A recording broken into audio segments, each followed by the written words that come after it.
Just across the Mississippi River from St. Louis, 9 minutes away, sits one of the NASCAR Cup Series' newest circuits. Opened as an oval in 1997, this just marks the third time the Cup Series will race at Worldwide Technology Raceway for race 15 of the 2024 campaign, the Enjoy Illinois 300 here in Madison, Illinois. Unlike yesterday, in which weather delayed the truck race last night, today's beautiful weather, the afternoon calls for mostly sunny skies with temperature in the mid-80s, no rain in sight with winds east-southeast from the racetrack at a mere 6 miles per hour. And what's up everyone, welcome back to an episode of MDK RaceDay. My name is Jett. We're having a wonderful Sunday as we get ready for race 15 of the NASCAR Cup Series here at Gateway. And I know it's been a couple weeks since I last did a RaceDay video, had some issues to take care of, personal stuff behind the scenes, but luckily that's now all sorted out and we're back on the grind with RaceDay videos. So let's not waste any time and jump right into it. If you haven't already, don't forget to leave a like and subscribe for more content. And let's jump into today's NASCAR Cup Series preview race here at Gateway. Let's jump into it with our news and notes, with the biggest talking point heading into this weekend for the Cup Series is revolving around Kyle Larson. Now, Kyle Larson attempted to do the double last weekend with the Coke 600 and the Indy 500. However, a 3-some-odd-hour rain delay, which forced Larson to make a decision: leave Indy and race in Charlotte or stay in Indy. He, of course, made the decision to stay in Indy to compete in the Indy 500, finishing in the 16th position, meaning that by the time that he got to Charlotte, the race was already in progress. When he made it on lap 249, unfortunately, that's when the rain came and NASCAR ended, or should say, ended the Coke 600 early, meaning that Kyle Larson didn't even get to complete a single lap. Now, because of all this controversy revolving on whether or not Kyle Larson should get a waiver, making him eligible to compete for a Cup Series championship. Now, Hendrick Motorsports, I believe, sent a waiver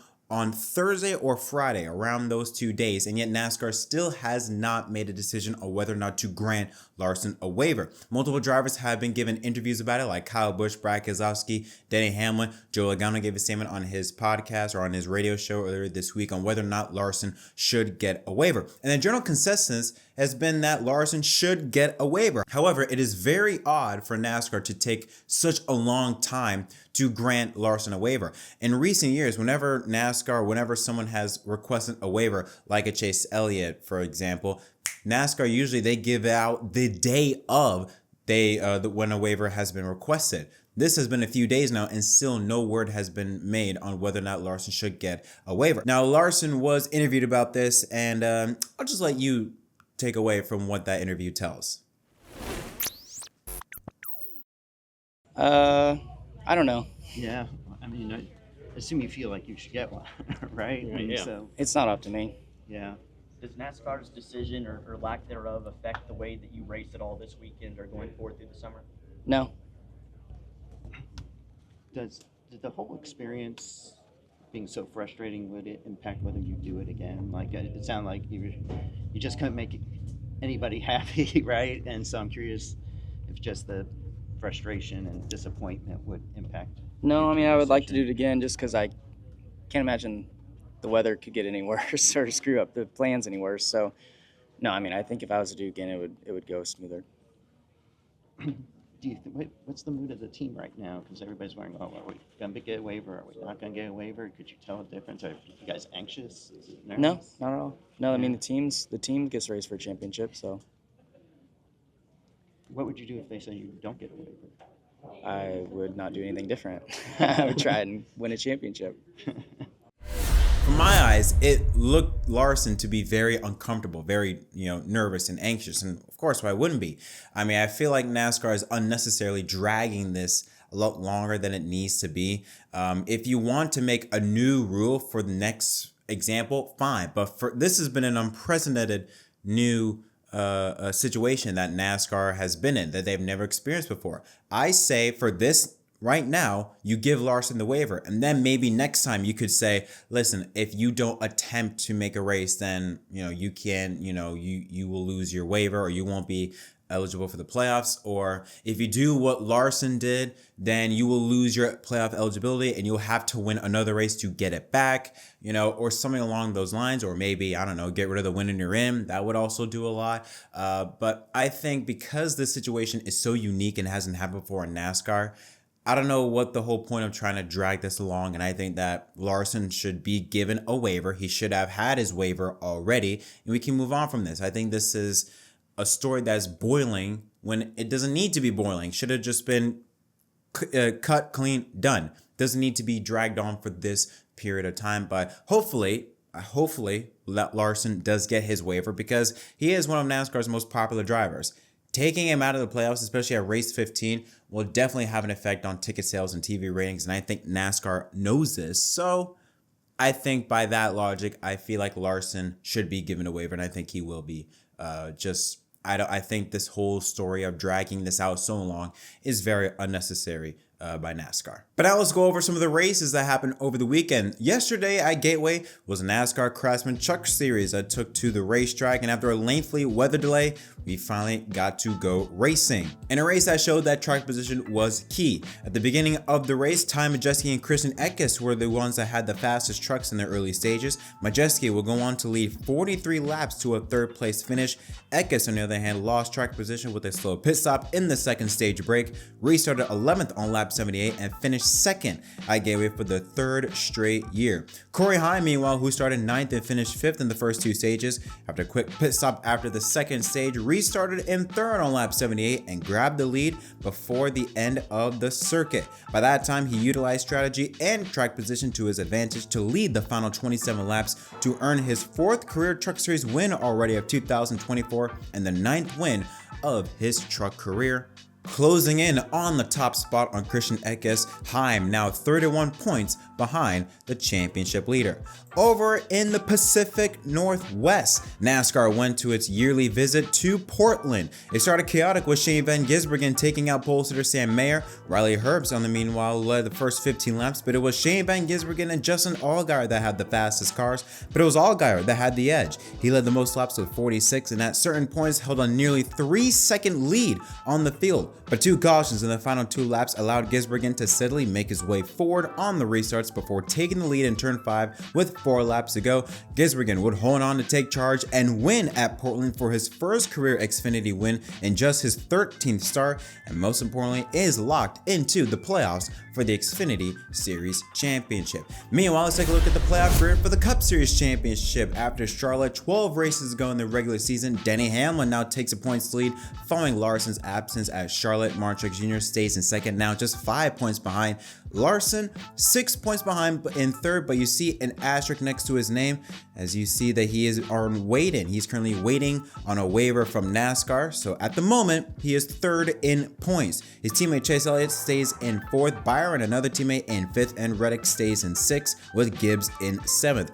Bowen moves up a spot in eighth, Keselowski now into the top 10 in ninth, and Ross Chastain rounds to the top 10 at minus 100. Christopher Bell, the biggest mover in the top 20 field, +4 with his win, a much needed victory for that 20 team. Blaney with his right front tire issues, a horrible finish has him drop 4 spots to now 12th in points. Bubba Wallace now up 3 spots back inside the top 16 and 13th. Kyle Busch down 1 and 14th, and Chris Buescher currently holds a final transfer spot in the playoffs, 11 points ahead of Chase Briscoe. Joe Logano stays 17th, Daniel Suarez in 18th, Josh Berry up 2 spots back inside the top 20 and 19th, and Austin Cindric rounds out the top 20, 243 points behind Denny Hamlin.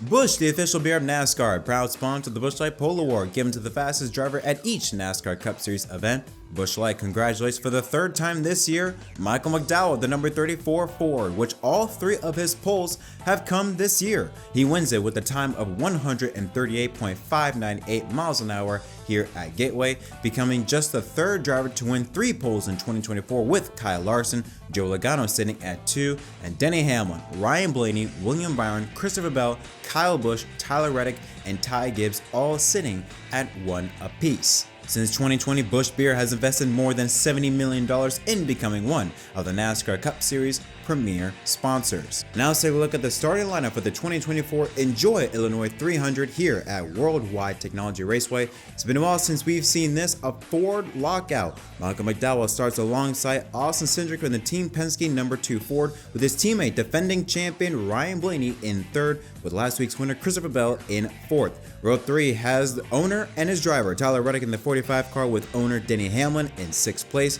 Row 4 has Brad Keselowski with Bubba Wallace in 8th place, with Ty Gibbs and the defending winner of this race, Kyle Busch, rounding out the top 10. For the first time this year, Hendrick Motorsports nowhere near the top 10. William Byron in 11th place with Joey Logano, the 2022 winner, in 12th. Teammate Kyle Larson and Alex Bowman make up row 7. Corla Joy and Ross Chastain row 8. Chase Elliott and Austin Dillon row 9, with Martin Truex Jr. and rookie Carson Hocevar the top 20.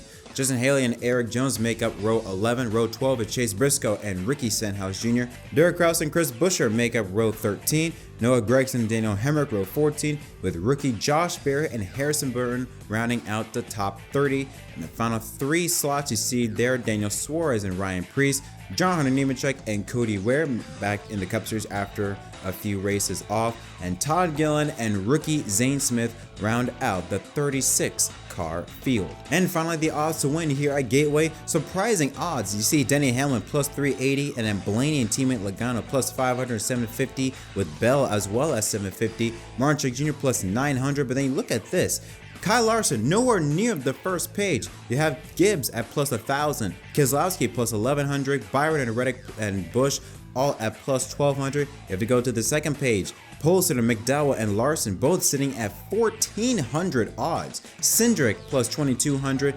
Chastain, Buescher, and Wallace plus 3,000, Elliott at 4,000, Bowman at 5,000, and then just for the hell of it, if you want to, just to see in NASCAR, because anything can happen, Barry sitting at plus 10,000 with his teammate Noah Gragson sitting at 20,000. Okay, now what can we expect here at Gateway? Well, if there's anything that we saw from yesterday's race and the truck race, as well as the previous 2 Cup Series races at Gateway, is that track position will be key. Last year's winner Kyle Busch started on pole, led the most laps with 121, and led the last 60 laps to victory, while Joe Logano, who started in the top 10 in 7th to win in 2022. So track position will be key. Won't be surprised if we see the winner of this race start from the first 10 starting positions. And speaking of Kyle Busch, this could be a track where we may start to see some of that old Kyle Busch type of driving style. It's been a while since we've seen Kyle Busch show any type of speed in general, starting in the 10th position. So maybe, who knows, this could be a race where we start to see Kyle Busch come back to old form, at least in this race. As for the whole Chevrolet program, specifically, we'll take a look at Hendrick Motorsports. Unlike previous races where it seemed as though that Hendrick Motorsports seemed to be dominant, they seemed to be the team to beat, this time, not so much. For the first time, like I said, this mentioned all season long, not a single Hendrick driver in the top 10. And when you consider their last 2 appearances, hasn't been all that great. The most laps they've led was, I believe, around 30 with William Byron last year, but their best finish was a 4th by Kyle Larson. William Byron right behind him in 8th, but those were the only 2 times that Hendrick Motorsports finished inside the top 10. Last year, not a single driver from HMS finished inside the top 10. So HMS doesn't have that too good of a history here at Gateway. On top of that, you look at their starting positions, 11th, 13th, 14th, and 15th. On top of that, you look at their starting positions, 11th, 13th, 14th, and 17th. Not in the top 10, although they are just outside of it, except for Chase Elliott, who is near the tail line of the top 20. Keep an eye on the Hendrick Motorsports team as a whole, because this could be one of those races where we may not expect to see that domination that we're used to seeing so far in 2024, which could then open the door for new drivers to step up to the plate. That being Team Penske. Ford as a whole has been struggling. They did get that win with Brad Keselowski a few weeks ago at Darlington, but Team Penske as a whole has struggled in 2024. But this could be a race where we start to see things maybe turn around for this weekend. They have a good record here at Gateway. Logano won the debut race here in 2022. And last year, all 3 of their drivers finished inside the top 13, with Logano finishing 3rd, Blaney 6th, and even Cindric finished in 13th place. Now you look at this time around, all 3 Penske drivers finished 1, 2, 3 among the top 10 average. On top of that, you look at their starting positions, Cindric starting in 2nd, Blaney starting in 3rd, and Logano Bittmeyer back in 12th place. But again, track position is key. More than likely, we could see the winner of this race start from the first 10 starting positions.